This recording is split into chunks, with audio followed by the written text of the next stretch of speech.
Hey, why are you here? I'm hoping you're not here because you wanted to see me do a funny dance, or you think I'm the tallest person in the world, or the biggest person in the world, or the funniest person in the world, even though I'm kind of mildly amusing. I'm just not that person. I'm not here to entertain you. In fact, what I want to talk to you about today is far too important to just entertain you. If you're a Gen Z or the parent of a Gen Z, I have something I want to share with you. I'm a leadership coach, an employer, and I'm also dad to 3 Gen Zs of my own. And here are some of the things I'm hearing about your generation in the workforce. They're lazy.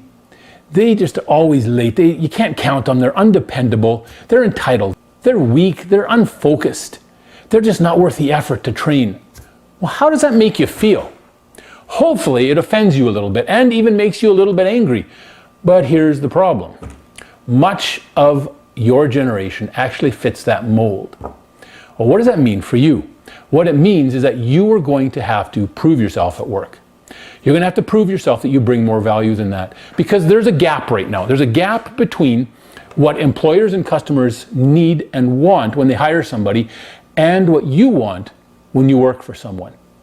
There's that gap, and you need to be able to figure out how to fill that gap to be able to give your employers and their customers what they want to make sure you can get what you want. So does this mean that if you bring more value to your job, that your employer is going to automatically give you these benefits? No, because some employers just aren't good. There are a lot of good ones out there, but not all of them.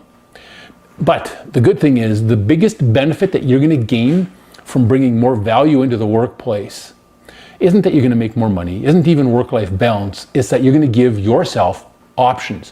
What this means is, if you're working for a crappy employer at some point, you don't have to keep working for them. You have the option of finding a better job. And the reason you can do that is because of how much value you bring into the workplace.